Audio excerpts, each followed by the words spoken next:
Aujourd'hui, nous allons parler des rechutes en tant que bipolaire. Qu'est-ce qu'une rechute? Suis-je responsable de ces rechutes? Comment prévenir et se sortir d'une rechute? Et nous vous raconterons nos expériences et pourquoi il est important de ne pas culpabiliser lorsque l'on rechute. Hello et bienvenue sur Parole de bipolaire, le lieu d'échange autour de la bipolarité. Moi, c'est Clément, je suis le fondateur de Upstage. On aide les bipolaires au quotidien à trouver un accompagnement idéal. Et moi, c'est Julien, je suis coach spécialisé dans l'accompagnement des bipolaires à mieux vivre et gérer justement la bipolarité tout en vivant une vie qui les inspire. Et donc aujourd'hui, on va vous parler des rechutes en tant que bipolaire, qui est un sujet que je pense on a tous vécu ou qu'on vivra probablement tous une fois si on est un minimum honnête.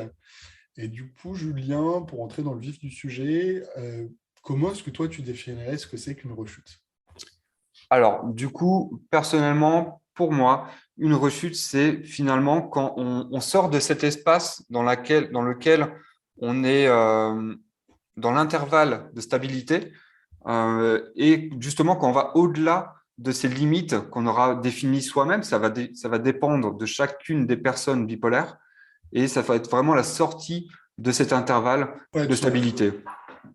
Ouais, c'est ça. Et bah, c'est ça. De toute façon, quand on dit bipolaire, on dit toujours deux phases. On pense toujours au haut et au bas, mais il y a quand même la phase au milieu où on est plutôt stable. Et donc, bah oui, quand on va trop haut ou trop bas, ça peut être considéré comme une rechute. Et à ton avis, c'est un peu la norme, justement, de faire des rechutes? Comment est-ce que tu vois les choses?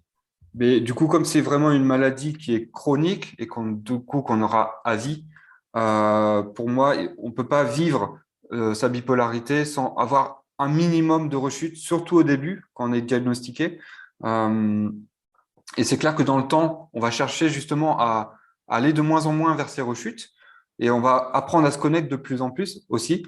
Et du coup, dans le temps, au final, les rechutes seront moins importantes et moins fréquentes en fonction aussi de comment on gère son traitement, comment on gérer son traitement donc, avec son psychiatre et comment on gère son hygiène de vie au quotidien. Ouais.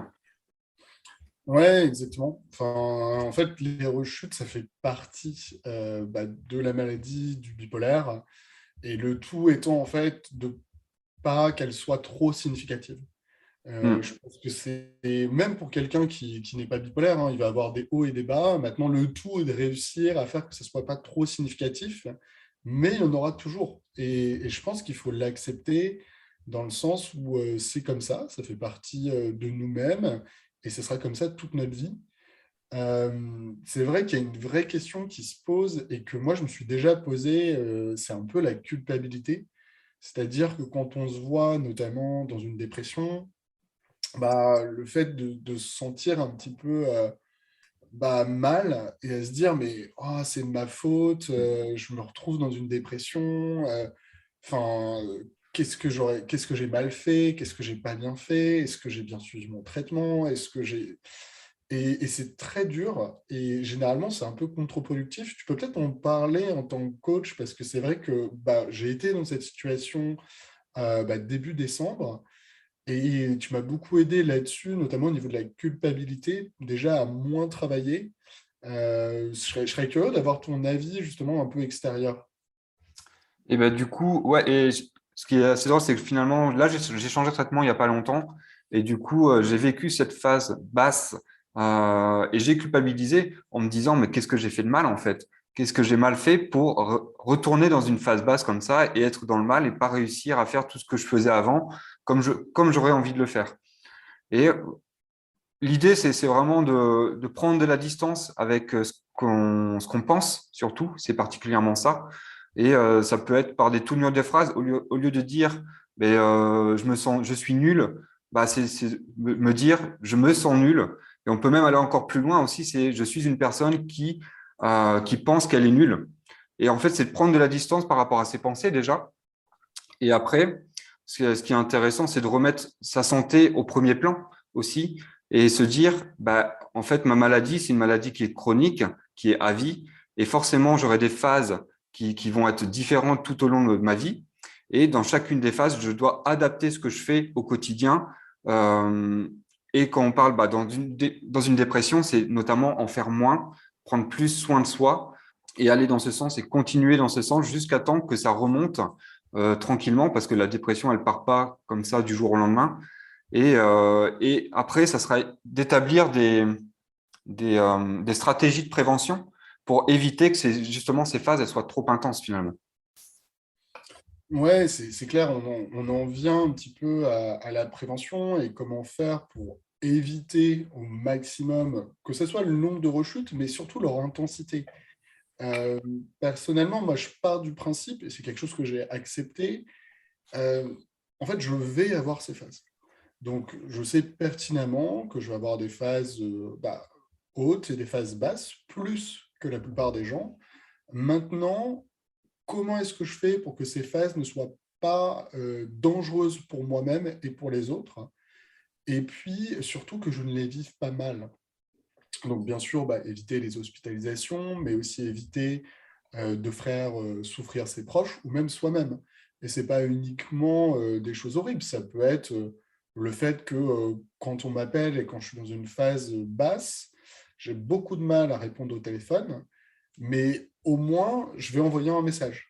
Et c'est des petites choses où, voilà, c'est mieux que rien. C'est bien sûr que c'est pas l'idéal, mais c'est des petites choses. Et dans la prévention, je pense énormément au fait de garder des routines. Et c'est vrai qu'on a fait une vidéo sur le sujet. Qu'est-ce que tu aimerais ajouter justement par rapport à ça, Julien? Je pense que c'est vraiment, ouais, les routines, c'est hyper important et c'est garder un cadre en fait. Alors, quand on est dans la prévention, c'est vraiment avoir un cadre de sa journée, que ça soit répétitif et que du coup, ce cadre, il continue dans la semaine. Et pour avoir vraiment une visibilité de ce qu'on va faire, je pense que c'est un truc qui revient assez souvent, ça, c'est le côté prévisibilité de l'avenir, en fait. Avoir une vision de l'avenir qui est claire dans notre tête. Et parce que quand on est en dépression, en fait, on voit au jour le jour et c'est compliqué de voir sur l'avenir. Et je pense que c'est important justement d'avoir cette visibilité sur le temps de ce qu'on va faire et du coup du cadre qu'on a tous les jours et qu'on sait qu'on va faire tous les jours les mêmes choses et que ça va nous aider justement à remonter quand on est en dépression. Après, quand on est en up, ben, c'est la même chose. De mettre un cadre, c'est important aussi dans le sens où, par contre, quand on est en up, c'est de se freiner et de respecter son cadre sans en faire plus que ce qu'on avait déjà posé finalement. Ouais, exactement. Je pense personnellement, par exemple, à m'interdire de travailler à partir d'une certaine heure. Ça, Ouais. c'est quelque chose qui est important. Le fait de faire un jour off dans la semaine. Mm. Ça, pareil, c'est des choses que... Et les vacances, de prévoir les vacances, et c'est un peu quelque chose qu'on a tendance à pas vouloir faire parce qu'on bosse énormément, on avance beaucoup, et on a tendance à vouloir en faire trop. Et c'est hyper important de le faire aussi dans ce sens-là, de se dire, OK, bon, attention à pas trop en faire et un Mm. petit peu à se reposer, des fois à s'obliger de déconnecter. Je pense personnellement aux réseaux sociaux. Je suis très engagé dans notre communauté sur le groupe de parole pour bipolaire et essayer de me forcer. J'essaye de plus en plus, même si c'est compliqué, mais à se faire des jours off en fait. Et vraiment, pendant une journée entière, de ne pas se connecter, de ne pas lire ce qui s'y passe. Et parce que ça nous permet de récupérer et c'est hyper important, notamment pour gérer ça et pour éviter les rechutes, parce qu'on parle toujours des phases basses, mais une phase haute entraîne généralement une phase basse et une phase basse entraîne une phase haute. Donc plus vous allez réguler, même si c'est différent hein, selon les personnes, mais généralement plus vous régulez une phase et plus l'autre va être régulé. Donc, c'est un peu un warning, moi j'y pense personnellement, parce que quand on se laisse attirer vers une phase up, qui est quand même assez agréable généralement, de garder cet esprit, de se dire, OK, si je me laisse trop attirer, je vais en subir les conséquences. Et donc, moins je vais haut et moins j'irai bas.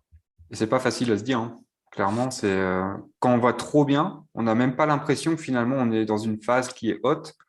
Mm. Euh, Moi, j'ai eu le cas du coup il y a juste avant ma phase basse là, et en fait, j'avais l'impression d'être bien en fait, mais il y avait quelques indicateurs quand même. Le côté sommeil qui me manquait, le côté je faisais plus que d'habitude, j'avais du coup plein d'idées de projets, donc c'est un warning à se mettre, comme tu le dis, c'est vraiment un warning à se mettre et à prendre conscience. Et s'aider de ses proches aussi, s'aider de ses proches pour justement remarquer si on est dans une phase haute. Parce que c'est vrai qu'on parle beaucoup de la phase basse, mais la phase haute est, est tout aussi compliquée à gérer et elle engendre derrière la phase basse. Donc, Ouais, exactement. Et même sur certains sujets, la phase haute est presque plus dangereuse selon les mm, personnes. Je pense notamment aux dépenses d'argent. C'est plus quelque chose qu'on a tendance à faire en phase haute qu'en phase basse. Et ça peut être problématique parce que des fois, ça a des conséquences sur le long terme. Et comme tu le dis si bien, Julien, moi j'avoue aussi que je me fie beaucoup à ma mère par rapport à ça, parce que c'est elle qui me connaît le mieux, pour détecter ces phases hautes qu'on a des fois du mal à détecter soi-même, Euh, et bien sûr, le psychiatre nous permet aussi d'avoir une certaine idée. Euh, je pense psychiatre et que psychologue, hein, l'accompagnement aussi. Mm, Ouais, bien sûr. Non, mais psychologue, coach et autres, mais ouais. dans le sens où d'avoir une personne extérieure en fait qui vient nous le dire, et ça permet en fait de le garder dans un coin de la tête et de se forcer à faire un petit peu moins. Je pense surtout personnellement à tout ce qui est soirée, Mm. et notamment le fait de sortir potentiellement en boîte et de boire un peu trop d'alcool. Faire extrêmement attention par rapport à ça, parce que je sais que ça peut être dévastateur et que c'est assez tentant lorsqu'on est en web. Mm. Clairement. Je pense qu'on peut passer sur un deuxième sujet qui va être assez intéressant sur les facteurs de rechute. Donc, c'est quelque chose de très divers, mais je pense que pour commencer, et surtout que tu es un petit peu dedans, c'est le changement de traitement médicamenteux. Est-ce Mm. que tu peux nous expliquer un petit peu ce que tu vis là-dessus, Julien? Ouais, du coup, j'ai changé de traitement, ça fait à peu près 2 semaines. Et concrètement, je suis passé dans une phase un peu haute. C'était pas extrême, mais j'ai vécu une phase un peu haute, du coup, juste après le changement de traitement. Et donc, j'avais un sommeil qui était assez bas, j'avais assez peu de sommeil. Finalement, je dormais 4 heures, là où d'habitude, je dors 8 heures, 9 heures. Et, euh, et du coup, ce changement de traitement, ça m'a amené donc à avoir cette phase plutôt haute. Et du coup, là, j'essuie un peu la phase plutôt basse. Et du coup, le traitement, ça peut être vraiment un facteur de rechute, dans le sens où le corps, il va devoir s'habituer à une nouvelle molécule. Il doit devoir s'habituer à des nouveaux effets indésirables aussi. Et tout ça, c'est des facteurs de stress pour le corps finalement qui fait que derrière, on peut avoir une rechute comme je l'ai vécu et ça peut être plus intense que ce que j'ai vécu. Moi, je suis content dans le sens où finalement, c'est pas hyper intense ce que j'ai vécu, mais c'était quand même dérangeant à vivre. J'ai mal vécu la période basse parce que je me sentais tellement bien avant que j'ai culpabilisé, hein. Je me suis justement dit, mince, peut-être que si j'avais fait différemment, j'aurais pas vécu cette phase basse. Donc, euh, donc à ce niveau-là, ouais, le changement de traitement peut être facteur de rechute. Ouais. Ouais, c'est intéressant. Et comment est-ce que tu fais par rapport à ça, justement, avec un psychiatre? Alors du coup, justement, quand je suis parti, quand j'étais en haut, j'ai pas vu la nécessité d'appeler mon psychiatre et j'ai plutôt beaucoup communiqué avec ma mère. Et on a regardé ensemble qu'est-ce qu'on pouvait faire justement pour éviter que ça parte trop haut. Et finalement, on n'a pas totalement anticipé la phase basse. Mais finalement, quand la phase basse elle est arrivée, donc j'ai continué à communiquer vraiment beaucoup avec ma mère. Donc je l'appelais tous les jours, plusieurs fois par jour des fois. Et ça m'a beaucoup aidé déjà. Donc la communication, je pense que c'est essentiel quand on est dans une phase ou même quand on n'est pas dans une phase, même quand on est stable. Hein, pour moi, c'est un outil essentiel justement pour rester stable aussi. Mhm. Donc communiquer beaucoup. Et j'ai appelé justement mon psychiatre en plus, du coup, quand j'étais en phase basse et que j'avais l'impression que potentiellement je pouvais partir dans une grosse phase basse, je l'ai appelé pour avoir des conseils vis-à-vis du traitement, justement.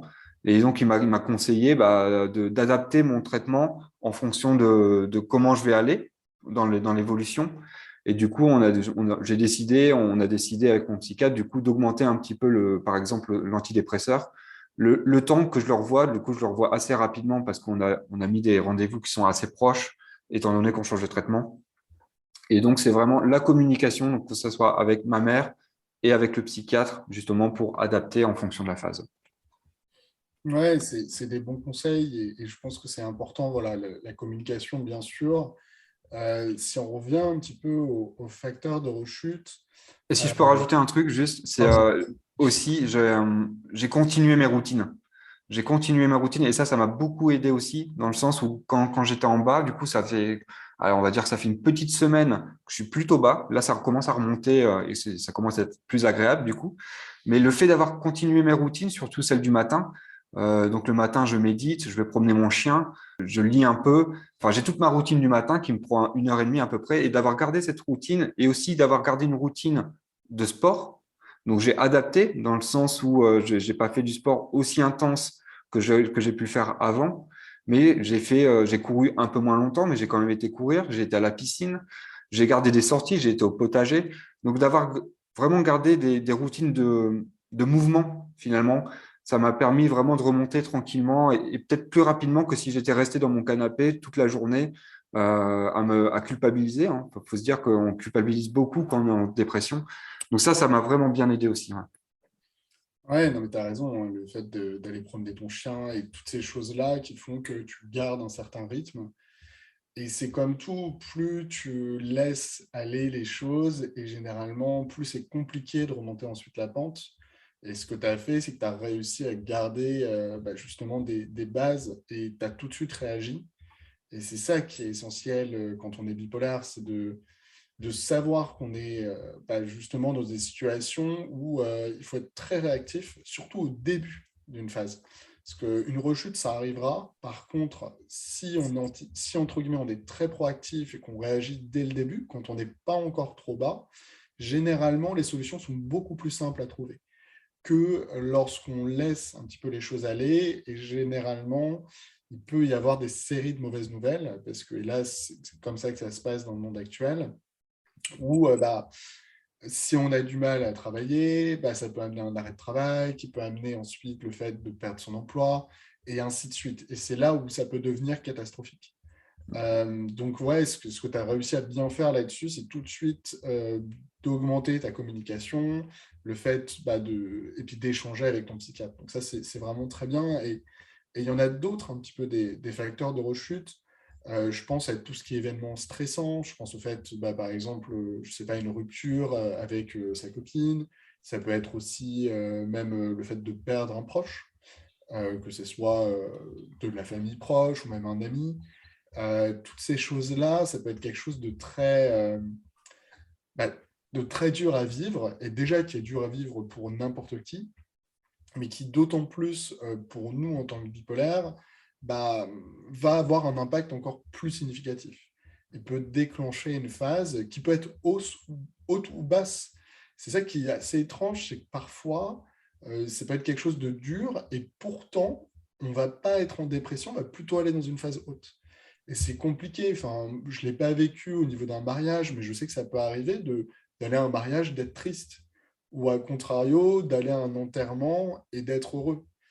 Je peux peut-être en parler maintenant, mais par exemple, moi je sais, il y a plusieurs années, alors une de mes grand-mères hélas est décédée, et j'étais dans une phase up, sauf qu'à l'époque, je ne savais pas que j'étais bipolaire. Et c'est un moment où, d'ailleurs, je le regrette aujourd'hui, mais c'est comme ça, et j'étais dans un nouveau travail, et j'avais fait le choix de ne pas aller à l'enterrement, et ça ne m'avait pas trop affecté, en fait, cette mort. Alors que pourtant, c'est pas très logique. J'aurais dû plus prendre le temps. Maintenant, le passé est le passé, et ça sert à rien de toujours vivre là-dedans, mais en tout cas, tout ça est pour dire qu'on ne réagit pas toujours de manière logique, et il faut en avoir conscience. Et c'est important aussi que nos proches en aient conscience. C'est pas parce qu'on réagit différemment qu'on est des gens qui sont méchants ou mauvais. C'est pas du tout le cas. C'est juste que voilà, on a des fois des phases qui correspondent pas vraiment aux événements. Hmm. Et tu l'as très bien dit, c'est le côté finalement c'est pas forcément des événements qui sont tristes et ça peut être des événements qui sont heureux, enfin qui sont étiquetés comme bien, comme des bons événements dans la vie, qui vont déclencher des phases finalement. Ouais, clairement. Alors, je ne suis pas une femme, donc c'est difficile de le comprendre, mais je sais que beaucoup de femmes, notamment lorsqu'elles ont un enfant, Ça peut déclencher, par exemple, une phase de dépression. Et ça, mais ça peut être aussi d'autres choses. Et c'est vrai que c'est important, et c'est important d'en avoir conscience pour pouvoir, comme l'a bien fait Julien, augmenter sa communication, garder ses routines et puis échanger aussi avec ses accompagnants. Ça peut être son psy, ça peut être son psychiatre, son coach, mais vraiment de réagir rapidement. Et justement, j'aborde un petit peu le fait de sortir d'une rechute. Et c'est vrai qu'on l'a un petit peu évoqué, mais euh, notamment, c'est ce que tu as expliqué, Julien, mais en gros, voilà, c'est d'aider, d'utiliser tes proches, utiliser peut-être pas le bon terme, mais euh, de demander de l'aide à ses proches pour au maximum en sortir. Et au niveau de la prévention, c'est vrai qu'on n'en a peut-être pas assez parlé, mais comment est-ce que toi, justement, tu essaies de prévenir ces phases? Hmm. Pour moi, la prévention, déjà, c'est essentiel. Je pense que c'est vraiment la chose à instaurer. C'est se dire potentiellement, déjà, peu importe ce qui se passe, je peux vivre un épisode ou un autre. Et à partir de là, c'est adapter son mode de vie en fonction de justement ces facteurs de risque. Et je pense notamment à l'hygiène de vie, avoir une hygiène de vie qui est bonne, donc que ce soit l'alimentation, le sommeil, les activités aussi, le sport et le travail. C'est vraiment tous des facteurs qui vont influencer nos rechutes potentielles. Mhm. Et le côté aussi, le traitement, du coup, le traitement, le côté accompagnement, donc que ce soit par un psy, un psychologue, donc un coach, par le psychiatre aussi. On avait déjà fait une vidéo du coup sur le côté le bipolaire parfait. Ouais. Et je pense que finalement, c'est essayer de tendre vers ça sans aller dans les extrêmes encore, mais essayer de tendre vers cette vie justement qui est saine, qui est réglée, on va dire, entre guillemets, et qui est cadrée finalement par tout un tas de facteurs qui vont permettre justement de rester stable au quotidien. Ouais, je suis entièrement d'accord et vraiment de garder à l'esprit que c'est comme ça. Il va y avoir des rechutes. Maintenant, c'est comment est-ce qu'on réagit par rapport à ces rechutes et comment est-ce qu'on fait pour qu'elles soient moins intenses. Et la prévention et ce suivi, c'est quelque chose qui doit être fait dans le temps. C'est compliqué parce qu'on a un peu cette habitude de, voilà, on a une grippe, on est malade, on prend un médicament et 2 semaines plus tard, on est soigné. Et ce n'est pas la même chose lorsqu'on est justement bipolaire. On peut prendre des médicaments, on peut même sortir d'une phase avec une hospitalisation ou avec une aide ou autre. Et en fait, on n'est pas sorti de l'auberge. C'est-à-dire qu'on continue en fait à devoir réguler et changer son comportement sur le long terme pour pouvoir garder une certaine stabilité et en fait gérer sa bipolarité. Donc vraiment garder ça à l'esprit et la prévention, en fait, c'est toute notre vie. Et il ne faut surtout pas penser que parce qu'on est stable pendant 1 mois, 3 mois, eh ben, on sera stable toute notre vie. Hélas, ce n'est pas le cas. Il y en a qui y arrivent, mais généralement, ce ne sera pas le cas. Et donc, il ne faut surtout pas se croire sorti, entre guillemets, de ce yo-yo. Euh, voilà, on aura toujours à vivre ces phases-là. Je, Et ouais, voilà. tu dis très bien, je pense que c'est le côté, en fait, dans la bipolarité, c'est que ce soit prévenir ou finalement essayer de se sortir d'une rechute, ça prend du temps. Et je pense que c'est une des choses qui est le plus dur à vivre, c'est que finalement, ça prend du temps. Et quand on est dans une phase dépressive et qu'on n'est pas bien, le fait que ça prend du temps, c'est dur à vivre. Et on se sent mal, du coup, pendant longtemps, finalement. Et il faut garder en tête qu'il faut être patient. Et je sais que c'est pas facile, hein. Moi, je suis un grand impatient. Mais finalement, c'est la patience et justement ce côté bah, avoir communiqué avec ses proches, avoir le psychiatre, avoir un psychologue, un coach, avoir une bonne hygiène de vie. Tout ça, c'est des choses qui prennent du temps à se mettre en place et à être efficaces réellement, finalement. Ouais, je suis entièrement d'accord. Peut-être pour conclure un petit peu, aujourd'hui, on a vraiment parlé de qu'est-ce que c'est qu'une rechute en tant que bipolaire, du fait que c'est quelque chose en fait de normal et que c'est un peu entré en nous. C'est normal d'avoir des moments de haut, de bas. C'est un peu la norme pour un bipolaire. Et pour autant, c'est pas quelque chose sur lequel il faut culpabiliser. C'est très important, notamment lorsqu'il y a une rechute, de réagir rapidement en mettant en place des actions concrètes et proactives, comme le fait de parler avec ses proches, de parler avec ses accompagnants, donc au psychiatre ou au psychologue par exemple, pour tout de suite réagir afin que cette phase et cette rechute ne soient pas trop significatives. Et ensuite, ce qui est très important, c'est de comprendre que ces rechutes, elles peuvent être liées à des éléments extérieurs. Ça peut être des changements de traitement, ça peut être des ruptures, ça peut être des événements stressants, mais ça peut aussi être des événements qui sont heureux. Le fait d'avoir un nouvel enfant, le fait de se marier, et donc vraiment garder à l'esprit que quand il y a un grand changement, ça peut être un facteur et qu'il faut faire attention, notamment pour ne pas aller trop loin. Et ensuite, bien sûr, il y a tout ce qui va être prévention. On en a déjà parlé, mais ça va être le fait de se créer des routines et un cadre qui va nous permettre en fait d'être assez stable pour que le moment où on chute, on puisse garder cette routine parce qu'elle est assez forte. Et ensuite, il faut vraiment accepter que sortir d'une rechute, ça peut prendre du temps. Et il faut être patient avec soi-même. Et parfois, on ne sait même pas pourquoi, mais on sort de cette rechute. Je pense que c'est important de garder l'espoir, de se dire, même quand je suis au plus bas, eh ben, il y a un moment où ça va aller et ça va repartir. Et c'est généralement dans les moments où ça va un peu mieux et qu'on est plutôt stable qu'on peut travailler sur le fond des choses et notamment dans la création de routines, dans la création d'une hygiène de vie plus adaptée. Moi, je vais vous remercier en tout cas pour votre temps. C'était un plaisir de partager avec vous sur la rechute. N'hésitez pas à nous dire de votre côté comment est-ce que vous vivez vos rechutes et qu'est-ce qui est compliqué pour vous. Et puis, je vous laisse mettre un like si vous avez aimé cette vidéo. Au revoir. Ouais, à la prochaine vidéo. Ciao.